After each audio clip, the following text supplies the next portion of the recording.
नमस्कार साथियों, स्वागत है फिर से आप सभी का अपने ही चैनल भारतीय पाठशाला यूट्यूब चैनल में, जिसमें हम अध्ययन कर रहे हैं हिंदी सामान्य व्याकरण ज्ञान। हिंदी सामान्य व्याकरण ज्ञान में हमने पूर्व में संचालित कक्षाओं में हर टॉपिक वाइज उनका विश्लेषण किया है, तो एक बार आप ज़रूर देखें। और अभी हमारे चैनल पर अलंकार संबंधित क्लासें हैं वो नियमित रूप से आ रही है, तो आप ज़रूर देखें। अलंकार के विभिन्न प्रकरण हैं वो आप देख सकते हैं। अच्छा लगे तो लाइक और शेयर कीजिए, और कंपटीशन के लिए आप ज़रूर अच्छी तैयारी करें। तो पूर्व में हमने पढ़े थे विभावना, विश्व शक्ति अलंकार। उसके बाद आज हम पढ़ रहे हैं प्रतीप अलंकार और अन्योक्ति अलंकार। ये दो परीक्षा की दृष्टि से महत्वपूर्ण अलंकार है, जिसमें हम आज अध्ययन करते हैं प्रतीप अलंकार। प्रतीप अलंकार जिसकी परिभाषा इस प्रकार है: जहाँ पर प्रसिद्ध उपमान को उपमेय अथवा उपमेय को उपमान सिद्ध करके उपमेय की उत्कृष्टता वर्णित की जाए, वहाँ प्रतीप अलंकार होता है। कहने का तात्पर्य ये है कि उपमान को उपमेय अर्थात उपमेय को उपमान से जहाँ पर सिद्ध कर दिया जाता है, अर्थात उसकी उत्कृष्टता है वो ज़्यादा बताई जाती है। और मान ले उपमान का वहाँ पर क्या होता है, तिरस्कार कर दिया जाता है। उपमान का जहाँ पर तिरस्कार किया जाएगा और उपमेय की श्रेष्ठता है वो या उसकी उत्कृष्टता बढ़ाई जाती है या उसका वर्णन किया जाए, वहाँ पर हमेशा क्या होता है, प्रतीप अलंकार होता है। अब एक बात हम जानते हैं कि उपमेय और उपमान, उपमेय और उपमान, ये आप सभी जानते हैं कि उपमेय और उपमान क्या होता है। उपमेय जिसकी तुलना उपमान से की जाए, जैसे चंद्र सा मुख, चंद्र है वो उपमान है और मुख है वो उपमेय, यही उपमेय और उपमान है। आपको यही ध्यान में रखना है कि चंद्रमा है वो उपमान है और उपमेय है वो मुख है। तो हर परिभाषा में आपको पहले ये भली भांति परिचित होना आवश्यक है कि उपमान और उपमेय क्या है। आगे हम बात करते हैं उदाहरण के माध्यम से। सीधी सी बात है, हमने यहाँ पर जान लिया कि उपमेय को उपमान से अधिक श्रेष्ठतम बताया गया है या उसकी उत्कृष्टता का वर्णन किया गया है, वहाँ पर प्रतीप अलंकार होता है, और उपमान का वहाँ पर तिरस्कार किया जाता है। आइए एक अच्छा सा उदाहरण अध्ययन करते हैं और जानते हैं कि किस प्रकार उपमेय को उपमान से श्रेष्ठ बताया गया है। सीय मुख समता पांव किमी चंद्र बापुरो रंक। यहाँ पर सीय अर्थात सीता के मुख की समानता, पांव किमी चंद्र बापुरो अर्थात चंद्रमा से अच्छी बताई गई है। चंद्रमा बापुरो बेचारा क्या है, रंक है। और यहाँ पर सीता की मुख की जो सुंदरता है उसका चंद्रमा बेचारा कोई किसी प्रकार से समानता नहीं कर सकता। अर्थात यहाँ पर चंद्रमा का क्या किया जा रहा है, सीधा सा तिरस्कार किया जा रहा है। अर्थात चंद्रमा की जो आभा है, चमक है, कीर्ति है, उससे तो ज़्यादा यहाँ पर सीय मुख अर्थात सीता के मुख की है। तो यहाँ पर उपमेय को श्रेष्ठ बताया जा रहा है और उपमान का तिरस्कार किया जा रहा है, इसलिए यहाँ पर प्रतीप अलंकार है। कल्प वृक्ष के ही काम को, कल्प वृक्ष के ही काम को जब नरप है जसवंत। अब ये कल्प वृक्ष होता है वो बहुत कुछ देने वाला होता है, लेकिन यहाँ पर ये नृप, नृप अर्थात राजा जसवंत है वो इतना दानवीर है, अर्थात अपनी प्रजा को सब कुछ देता है, इसलिए कल्प वृक्ष है वो सब कुछ देने वाला होता है। लेकिन यहाँ पर उसका भी कोई काम नहीं, अर्थात कल्प वृक्ष का यहाँ पर किसी प्रकार का कोई काम नहीं है। क्यों? राजा जसवंत है वो इतना दानवीर है, सबको देने वाला है, इसलिए कल्प वृक्ष की यहाँ पर कोई आवश्यकता नहीं है। इसलिए यहाँ पर कौन सा अलंकार है? प्रतीप अलंकार है। करे प्रकाश प्रताप तब कहाँ भानु को काज। करे प्रकाश प्रताप, प्रताप राजा है वो क्या करे, अपनी प्रजा में क्या करे, चारों तरफ प्रताप, उसका ही प्रताप फैलावे। प्रताप अर्थात उसका वर्णन सभी जगह, इसलिए तब कहाँ भानु अर्थात सूर्य, तो सूर्य की कोई जरूरत ही नहीं है। अर्थात प्रकाश नामक जो राजा है उसका प्रकाश चौं ओर इतना फैल गया है कि तो वहाँ पर सूर्य की कोई आवश्यकता ही नहीं है। तो सूर्य उपमान है और उपमेय यहाँ पर कौन है? प्रताप राजा। तो उपमेय को सूर्य से यहाँ पर अच्छा श्रेष्ठ बताया गया है, उसकी सिद्धि की गई है, और उपमान का यहाँ पर क्या किया गया है? तिरस्कार किया गया है।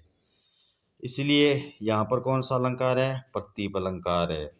बहुत ही अच्छा उदाहरण है। सिय बदन सम हिमकर नाही।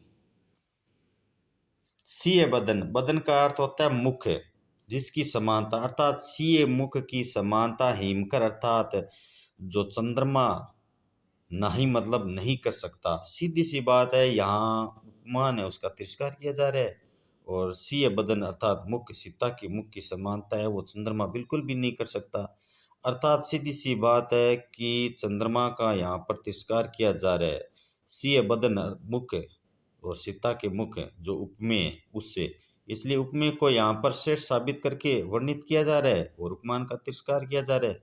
अर्थात उपमान से श्रेष्ठ उपमेय को बताया जा रहा है। इसलिए यहाँ पर कौन सा अलंकार है? प्रतीप अलंकार है। तो हमने इस प्रकार जाना प्रतीप अलंकार किस प्रकार होता है, किस प्रकार उसकी परिभाषा और उदाहरण के माध्यम से। उसी से मिलता जुलता दूसरा अलंकार है व्यक्तिरेक अलंकार। व्यक्तिरेक अलंकार जिसका अर्थ है विदन्न अतिरेक। वी का अर्थ है विशेष और अतिरेक का अर्थ है अधिक, अर्थात बहुत अधिक। परिभाषा किस प्रकार है? परिभाषा जब उपमेय को उपमान से किसी बात में बढ़कर बताया जाए वहाँ व्यक्तिरेक अलंकार होता है।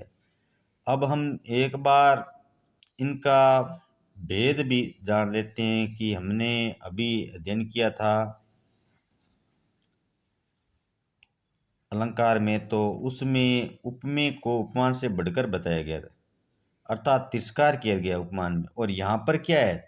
यहाँ पर उपमेय को श्रेष्ठ तो बताया जा रहा है, लेकिन उपमान से बढ़कर बताया जाए। जहाँ उपमान से थोड़ा बहुत बढ़कर बता दिया जाए उसकी श्रेष्ठता, वहाँ पर कौन सा अलंकार होता है? व्यक्तिरेक। और जहाँ पर उपमान का तिरस्कार कर दिया जाए, यानी उससे तो बढ़िया कौन है? उपमेय है। इसलिए उपमान से बढ़िया जहाँ पर उपमेय हो वहाँ पर तो सीधी सी बात है अलंकार होगा वो। और यहाँ पर व्यक्तिरेक अलंकार है वो थोड़ा सा उपमेय को श्रेष्ठ बताया जाएगा। आइए उदाहरण के माध्यम से हम जानते हैं किस प्रकार। प्रतीप अलंकार की बात करे थे हम, अब यहाँ पर व्यक्तिरेक अलंकार उदाहरण है नव विदु विमल तात जस तोरा उदित सदा कब हुई नहीं नाथ तोरा।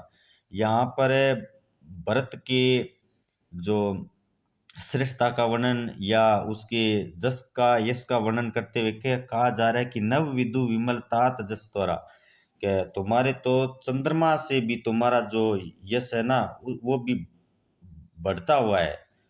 किस प्रकार? उदित सदा, और तुम्हारा यश है वो इस संसार में इस प्रकार उदित अर्थात फैला हुआ है, कभी नहीं थोड़ा, जो कभी कम नहीं हो सकता। किस प्रकार कम नहीं हो सकता? क्योंकि चंद्रमा की जो कलाएं हैं वो क्या होती है? घटती बढ़ती रहती है। लेकिन यहाँ पर तो भरत का जो यश है वो उन कलाओं की तरह घटता बढ़ता है ही नहीं, कभी नहीं थोड़ा अर्थात कभी कम होता ही नहीं है।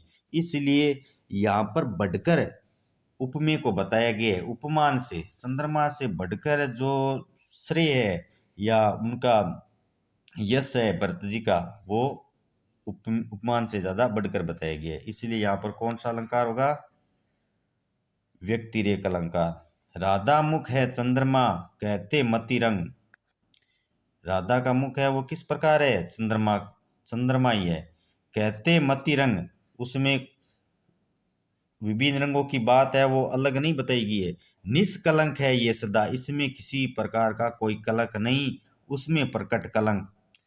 यहाँ पर चंद्रमा से ही लेकर बात की जा रही है कि राधा का मुख है वो चंद्रमा सा है, लेकिन उसमें किसी भी प्रकार से कोई कलंक नहीं है।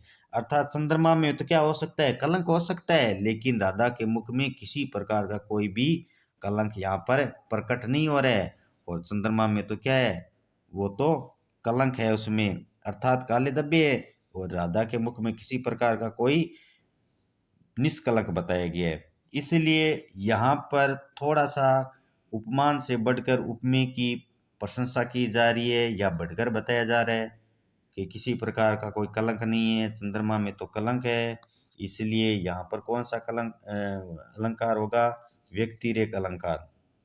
साधु ऊंचे सेल सम, किंतु प्रकृति सुकुमार।